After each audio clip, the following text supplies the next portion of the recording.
Success is supposed to be simple. Work hard, earn more, buy the good stuff, repeat. Until life breaks the formula with one unexpected event. That's when you realize money is really about mindset, not income. Values, not net worth. These 3 books helped me understand that, and they might shift your perspective too. Here are a few key lessons I learned from the first book, Morgan Housel's Same as Ever. Lesson 1. Morgan Housel says the most important thing about money isn't numbers, it's behavior. Because human nature never really changes. Every generation thinks they're smarter, calmer, or better prepared. But when the markets crash or trends explode, we all react the same way. Fear, greed, and FOMO. What Housel reminds us is, stop trying to predict what's next. Learn what never changes, human behavior. And try to ignore the inner green-eyed monster that jumps when seeing others earning buckloads of money overnight. And when things get chaotic, tell yourself, same as ever. People panic, people recover. The only thing that actually compounds is patience. That brings us to lesson 2. The power of patience and compounding. We have heard this before. Big wins don't demand brute force or sky-high returns. Steady, small moves can compound into monumental gains. Longevity, not cleverness, defines investing success. Warren Buffett built over 90% of his fortune after 50, proving that time is the ultimate amplifier. But there's a catch. Wealth isn't built in a vacuum. Markets, risks, and personal circumstances all shape the journey.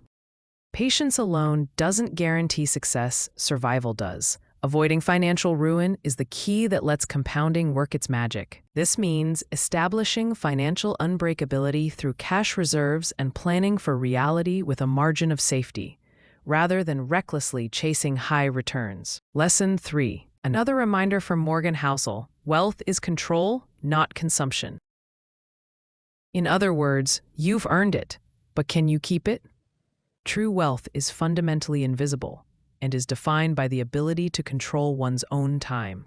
That means unspent assets and savings, flexibility, and options. Wealth isn't about how much you earn or the flashiest returns, it's about how much you keep. Saving, even without a target, builds a shield against life's unpredictability and becomes a true edge in a cutthroat world. And remember, respect isn't bought with luxury. It's earned through humility and kindness. Before we continue, here's a pop quiz.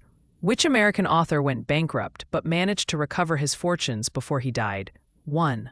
Ernest Hemingway. 2. John Steinbeck. Or 3. Mark Twain.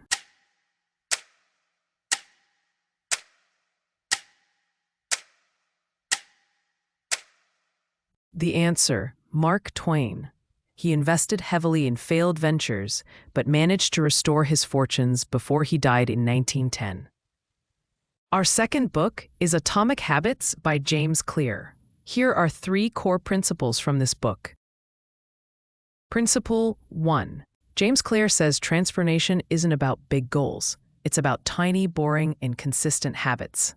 New Year's resolutions like save more money, be disciplined, stop scrolling may be useful, but they cannot convince us to do hard things and leave our comfort zone. We know what to do, but find reasons to avoid doing them. The lesson? You don't need motivation. You need a system that makes good behavior easier than bad behavior. And that applies to everything: saving, exercising, or even remembering to breathe before reacting. Principle 2. The surprising power of steady changes. Small daily practices accumulate over time to produce remarkable results. Habits are the compound interest of growth. Progress hides at first, patience reveals it. But beware. When habits become mindless, details are neglected, feedback ignored, and mistakes compound under the illusion of progress. That means we need to stay alert, intentional, and responsive as we evolve. Principle 3. Identity-based habits. The most powerful and lasting behavior change begins at the level of identity. It's not just about what you want to achieve, it's about who you want to become. Say I'm a saver, and saving follows. Say I control my spending, and discipline sticks. Identity-based habits stop feeling like chores.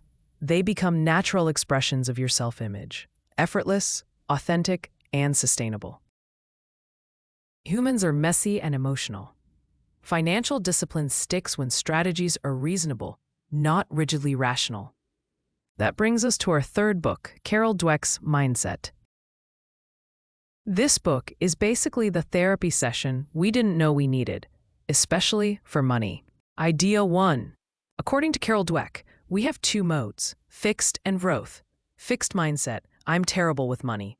Growth mindset, I'm learning to be less terrible with money.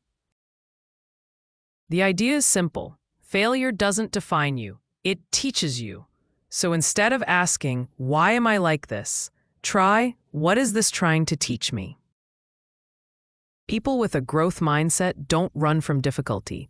They use it, because effort is literally how you get better, smarter, and less likely to repeat the same expensive mistakes. Let's pause here for another pop quiz. Who said this? When you change the way you look at things, the things you look at change. 1. Wayne Dyer. 2. Jim Rohn. Or 3. Tony Robbins.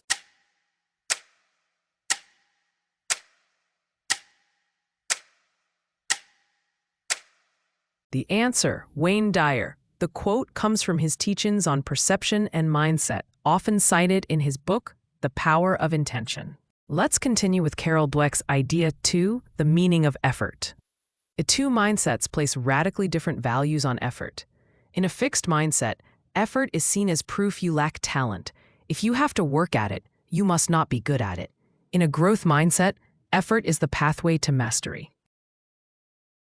In other words, challenge fuels transformation, making you not just more skilled, but stronger and more resilient. Idea 3, response to failure and setbacks. According to Carol Dweck, failure also doesn't mean the same thing. In a fixed mindset, failure is seen as proof of incompetence. What should be an event, I failed, becomes an identity, I am a failure. In a growth mindset, failure is reframed as feedback. Setbacks hurt, but they're motivating and informative, fuel for resilience and transformation. Failure isn't final, it's the beginning of growth. At the end of the day, these three books all point to the same truth. Money isn't moved by the economy, your IQ, or whatever the markets are doing this week. It's moved by your mindset and the systems you build around it. And once you see it that way, the whole journey stops feeling like a frantic race to catch up. It becomes more like gardening, slow, steady, a little messy, and occasionally ruined by bad weather. But if you keep tending to the small habits, the long-term growth takes care of itself. Got comments or books to share? Drop them below, and let me know what topics you'd like me to cover next. See you next time.